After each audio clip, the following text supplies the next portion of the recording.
पांच की पंचायत में आपका स्वागत है। आपके साथ में हूं मानक गुप्ता। उत्तर प्रदेश चुनाव में अब करीब 90 सीटें बची हैं जिन पर वोट डाले जाने हैं। ज्यादातर सीटों पर वोटिंग हो चुकी है, लेकिन चुनावी बयान ठंडे होने के बजाय और आग उगल रहे हैं। वोटर लिस्ट में मुर्दों का नाम नहीं होता, लेकिन फिर भी चुनावी मुद्दे कब्रिस्तान और शमशान के चक्कर काट रहे हैं। रमजान में बिजली का बल्ब और दीपावली में सिर्फ दिया। कब्रिस्तान की सरकारी बाउंड्री और शमशान को पैसे के नाम पर सन्नाटा। ऐसा लगता है ये मुद्दे अंतिम ओवरों में ज्यादा से ज्यादा स्कोर खड़ा करने के लिए उछाले जा रहे हैं।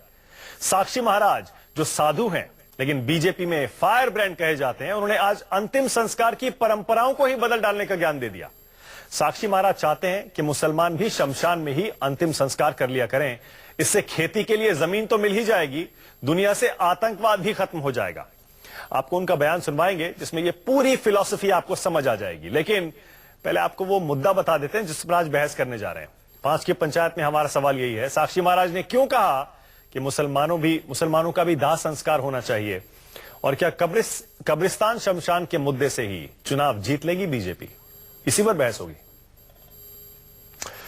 पांच की पंचायत में आज मेरे साथ बीजेपी से राकेश त्रिपाठी हैं, बहुजन समाज पार्टी से मेरे साथ एमएच खान हैं, समाजवादी पार्टी से मधु गुप्ता, और यहां स्टूडियो में मौलाना दहलवी। आप इनको अक्सर हमारे साथ टीवी डिबेट्स पर देखते हैं। मैं राजनीतिक एंगल में बाद में जाऊंगा, पहले मैं आपसे समझना चाह रहा हूं, ये क्या देख रहे हैं आप इसमें? मुसलमानों को भी अब दाह संस्कार की बात कर रहे हैं साक्षी महाराज। देखिए, मैं समझता हूं कि इस मौके पर ज्यादा शर्मनाक बात क्या होगी कि जहां पे हमारी पूरी भारतीय राजनीति एक ऐसा विचारधारा जो जिसने पूरे विश्व को जो है वो प्रभावित किया, यूपी चुनाव में आके लगता है कि खालिद वो एक तरीके से विचाराधीन या दिशाहीनता की तरफ इतनी ज्यादा बढ़ गई है कि जो अभी आपने बहुत अच्छी बात कही कि केवल मुर्दों के नाम नहीं होते तो ये तो समझ में आता है, लेकिन मुर्दों के नाम पर राजनीति हो, ये अपने आप में इंतहाई शर्मनाक बात है। पहली चीज मानक मालूम होनी चाहिए कि कब्रिस्तान पुराने वक्फ की हुई जमीनें हैं, उसके लिए किसी नई जमीन की कोई जरूरत नहीं पड़ती। हमारे यहाँ मान्यता है कि कल जब परले आएगा, कयामत आएगी, तो एक कब्र 70-70 आदमी उठेंगे, तो कोई परमानेंट जगह नहीं है, लोग आते रहते हैं, दफना जाते रहते, जमीन को अपने अंदर समोती रहती है। यानी कि हर बार नई जमीन की जरूरत नहीं पड़ती। कोई जरूरत नहीं पड़ती वक्फ की अपनी जमीन इतनी। और खुदा ना करे कि भारत में कोई ऐसा बड़ा प्रलय आए जैसे होता था कि पहले जब डेंगू आ गया कि लाखों लोग, ऐसा कभी नहीं होगा।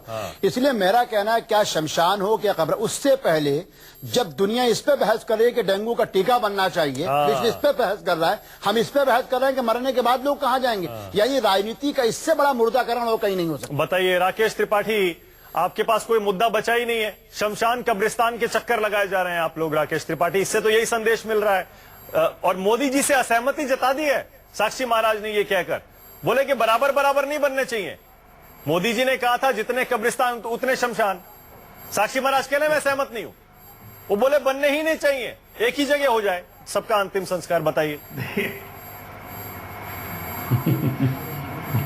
देखिए मानक जी, साक्षी जी क्या कह रहे हैं ये महत्वपूर्ण नहीं है। महत्वपूर्ण ये है कि उत्तर प्रदेश के चुनाव में मुद्दे क्या हैं, और हमने हर जगह, हर रैली में, हर सभा में मुद्दों पर बात की है। मुझे समझ में नहीं आता है कि जानबूझ करके सेंसेशनल इश्यूज पर क्यों इतनी चर्चा आयोजित की जाती है। आज महत्वपूर्ण है कि पूर्वांचल की तरफ चुनाव जब बढ़ चुका है 6ठे और 7वें चरण का, तो हमको वहां मासूम जो जापानी इंसेफेलाइटिस से पीड़ित हैं, उनके लिए उत्तर प्रदेश की सरकार ने क्या किया है, इस मुद्दे पर चर्चा करनी चाहिए। बाढ़ से जो पीड़ित किसान हैं, उनके लिए सरकार ने क्या किया, इस मुद्दे पर राकेश जी फिर देखिए, टीवी डिबेट में बड़ा आसान है बताना, इस पे चर्चा होनी चाहिए, उस पे होनी चाहिए, लेकिन आप ही के सांसद नहीं कर रहे हैं ना, उस पे चर्चा कर रहे हैं। इन मुद्दों पर चर्चा करने का काम हम ही कर रहे हैं। अरे आप भारतीय जनता पार्टी के उन सांसदों के बयानों को जानबूझकर दिखा नहीं रहे हैं। अरे भाई, भरत सिंह जी ने, हमारे आज बलिया के सांसद ने क्या कहा है, चर्चा इस पर कराइए। हरिनारायण राजभर हमारे आज घोसी के सांसद, उन्होंने क्या कहा, इस पर चर्चा कराइए। आज एटा में साक्षी महाराज क्या बोले हैं, इस पर चर्चा आयोजित कराना ये ठीक नहीं है। साक्षी महाराज के बयान से भारतीय जनता पार्टी सहमत नहीं है। मोदी जी के बयान पर भी चर्चा नहीं करनी चाहिए। कब्रिस्तान शमशान सबसे पहले उन्होंने शुरू किया, नाते उठाया है। नहीं, बिल्कुल मानक जी, बिल्कुल कब्रिस्तान और शमशान पर चर्चा होनी चाहिए। कब्रिस्तान और शमशान के बहाने हमने याद दिलाया है कि उत्तर प्रदेश की सरकार ने किस प्रकार से भेदभाव करने का काम किया है। कब्रिस्तान पर 1300 करोड़ रुपए का अलॉटमेंट और शमशान पर 627 करोड़ का अलॉटमेंट, और वो भी वर्ष 2014 के बाद से। बात बताइए राकेश जी, प्रदेश में 2012 एक छोटी सी बात बताइए के बाद 2014 तक उत्तर प्रदेश की सरकार अल्पसंख्यक वर्ग के तुष्टीकरण का प्रयास कर रही है। छोटी सी बात बताइए मुझे, आपने देखिए देश में 18-20 करोड़ मुसलमान हैं, इसके आसपास ही हैं, उनका अपना एक बिलीफ होता है, उनकी आस्था होती है। आपने उन सब, साक्षी महाराज ने उन सबको ठेस नहीं पहुंचाई है क्या? मान लीजिए कल को किसी विरोधी पार्टी से या कोई मुस्लिम नेता ये कह दे कि सारे हिंदुओं को दफनाना चाहिए, आपको कैसा लगेगा? सारे हिंदुओं को कैसा लगेगा बताइए। देखिए मानक जी, एक बात मैं पहले कह देता हूं कि साक्षी महाराज का बयान भारतीय जनता पार्टी का बयान नहीं है। भारतीय जनता पार्टी के प्रवक्ता के नाते मैं इस बात को अधिकृत तौर पर कह सकता हूं।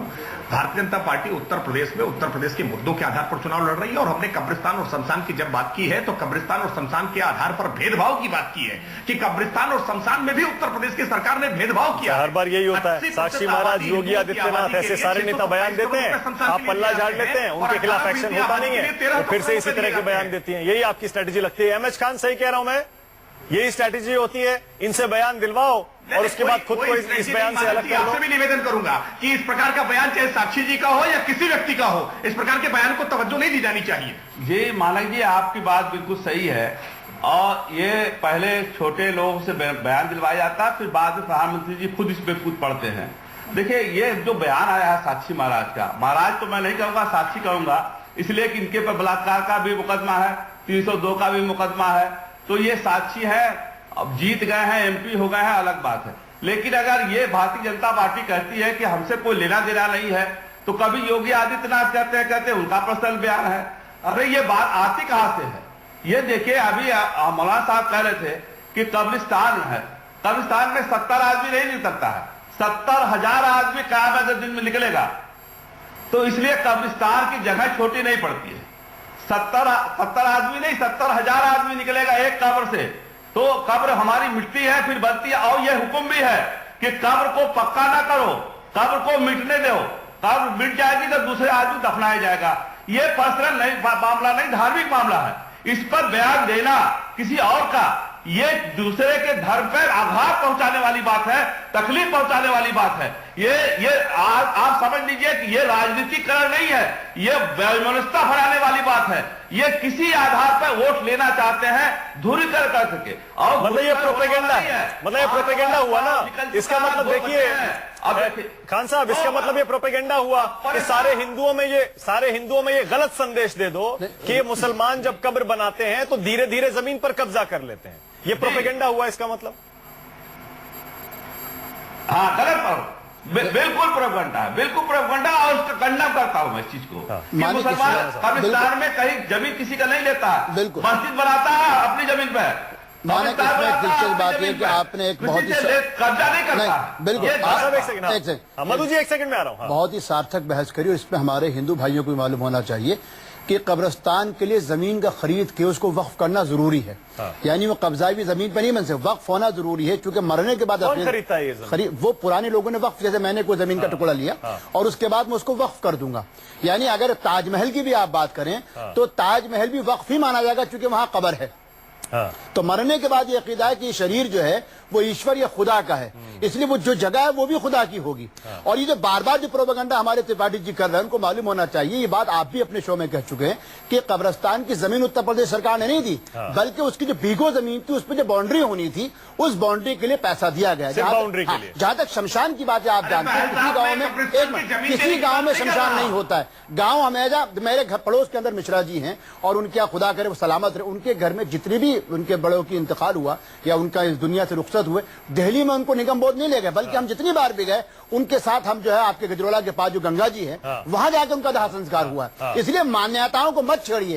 मान्यताएं और धर्म जो है वो राजनीति से बहुत ऊपर की चीज है। मधु जी, साक्षी महाराज के आज के बयान पर आपका क्या कहना है, आपकी सरकार की तरफ से? मधु जी, एक पहली बात तो करेक्ट कर दीजिए। मानस जी, सबसे पहले तो मैं ये कहना चाहूंगी कि ये बहुत ही निंदनीय बयान है जो बीजेपी के सांसद ने दिया है।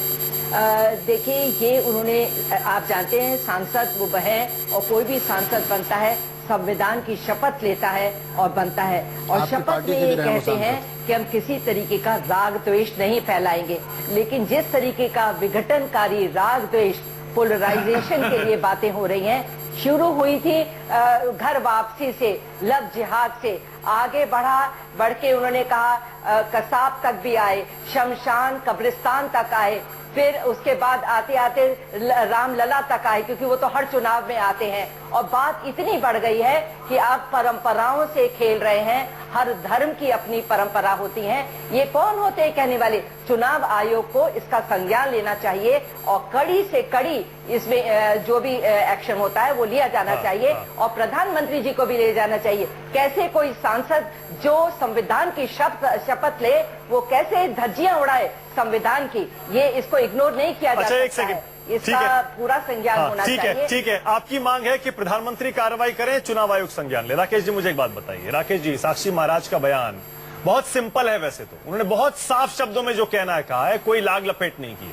वो कह रहे हैं 20 करोड़ मुसलमान है, सबको दफनाएंगे तो खेत खलिहान के लिए जमीन कहां से आएगी। मौलाना साहब कह रहे हैं, खान साहब बता रहे हैं ऐसा नहीं है, गलत प्रोपेगेंडा है। जब दफनाया जाता है जमीन किसी की कब्जाई नहीं जाती है, ना सरकारी जमीन ना किसी और की जमीन। दूसरी, साक्षी महाराज कह रहे हैं दाह संस्कार करेंगे तो आतंकवाद खत्म हो जाएगा। ये किस तरह का प्रोपेगेंडा, झूठा प्रोपेगेंडा कर रहे हैं?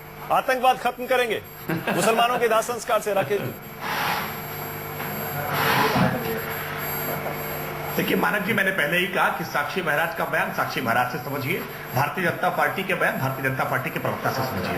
भारतीय जनता पार्टी के आज देश के प्रधानमंत्री ने भारतीय जनता पार्टी की सभा में जो कहा था कब्रिस्तान और शमशान, मैं उसको स्पष्ट कर सकता हूं कि उत्तर प्रदेश की सरकार भी जिसके संविधान का हवाला मधु जी दे रही है कि हमने संवैधानिक मान्यताओं को रखा है। आप अखिलेश यादव जी की शिकायत भी चुनाव आयोग से करिए, क्योंकि हमारे कहने पर आपको आपत्ति हो रही है और आपने तो पिछले 5 वर्ष के शासनकाल में किया है। 80% हिंदू आबादी के लिए केवल 627 करोड़ रुपए शमशान के लिए दिया और उत्तर प्रदेश की 18% आबादी मुसलमानों के लिए आपने कब्रिस्तान के लिए जाइए चुनाव आयोग। राकेश जी जाइए, राकेश जी आपको आपत्ति है इस पर चुनाव आयोग जाइए, कोर्ट जाइए, वो अलग बात है राकेश जी। लेकिन ये बयान, राकेश जी अभी भी मुझे समझाइए आप। राकेश जी आप अलग नहीं कर सकते आपको। राकेश जी पार्टी प्रवक्ता के तौर पर भी आप अपने ही एक सांसद के बयान से पल्ला नहीं झाड़ सकते। जब तक अदालत में लेकर के जा रहे हैं इस मुद्दे को, और केवल इस मुद्दे को ही नहीं मानक जी, इन्होंने तमाम बिजली के मामले में भी भेदभाव करने का काम किया कई जिलों से। राकेश जी मुझे बताइए, मुसलमानों के दाह संस्कार से आतंकवाद कैसे खत्म हो सकता है? आधार पर भेदभाव किया है राकेश जी, मुसलमानों के दाह संस्कार से आतंकवाद कैसे खत्म हो? पहले ही कह दिया कि मानक मैं राकेश से मानक जी, मैंने पहले ही कह दिया कि ये बयान इसको तवज्जो दिए जाने लोग योग्य बयान तो कहिए गलत है, क्या कहा है, कहिए गलत है। साक्षी महाराज से लीजिए, साक्षी महाराज को चुप रहने की हिदायत दीजिए। बिल्कुल, मैंने पहले ही कह दिया कि भारतीय जनता पार्टी इस बयान से सरोकार सरोकार नहीं ना राकेश जी। राकेश जी मैं अधिकृत तौर पर पार्टी के उत्तर प्रदेश के प्रवक्ता के नाते इस बात को कह रहा हूं आपके चैनल पर। राकेश जी बड़ा आसान है ये कहना कि हम पल्ला झाड़ रहे हैं, हमारा कोई लेना देना नहीं है, लेकिन हम तो ये कह रहे हैं बीजेपी की स्ट्रैटेजी है ये। सारे आरोप यही लग रहे हैं और ट्रेंड भी यही कहता है। आप बयान दिलवाते हैं, खुद को अलग कर लेते हैं। बहस मुद्दे की होनी चाहिए। नहीं, आप भाई बयान पर बहस क्यों हो रही है? मुद्दे पर बहस होनी चाहिए। उत्तर प्रदेश का चुनाव चल रहा है, उत्तर प्रदेश के मुद्दों पर बहस करिए। और उत्तर प्रदेश में मुद्दा भेदभाव का है। आपके प्रधानमंत्री ने कब्रिस्तान शमशान का मुद्दा बना दिया, उसी पर तो बहस कर रहे हैं। मानक छोटी सी एक बात, इन मुद्दों पर बहस मानक कब्रिस्तान और शमशान में भेदभाव प्रधानमंत्री जी ने उठाया है। राकेश जी, शमशान सांप्रदायिक मुद्दा नहीं है, ये उत्तर प्रदेश की शासन व्यवस्था के भेदभाव का मसला है।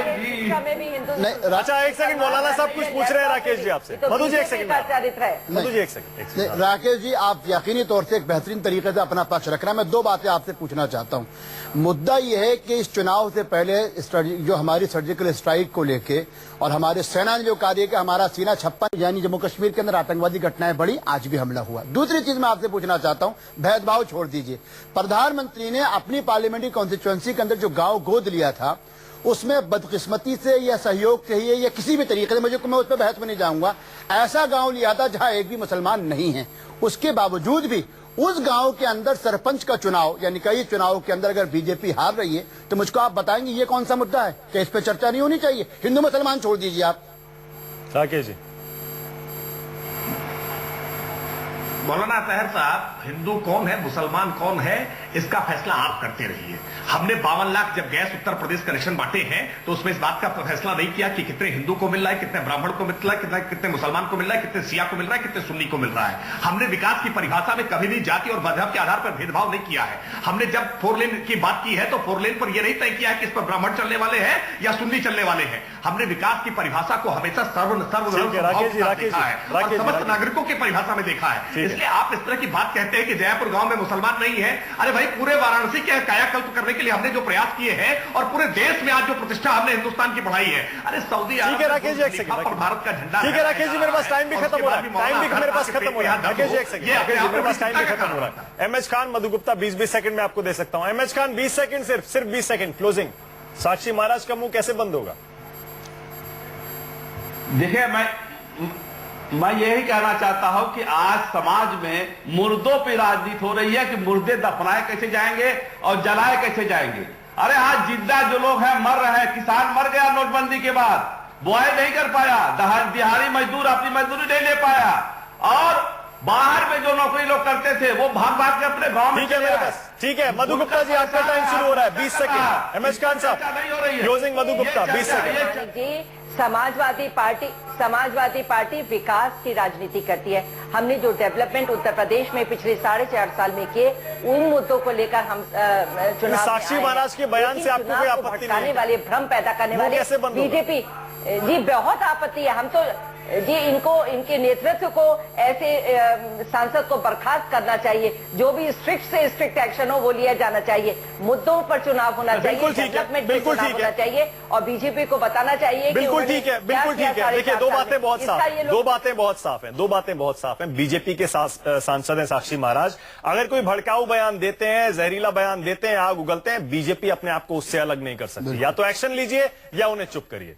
दूसरा, जैसा हम हर बार कहते हैं, इस चुनाव में जाति और धर्म के आधार पर मतदाताओं से अपील है, बिल्कुल वोट ना करें, सिर्फ विकास के नाम पर।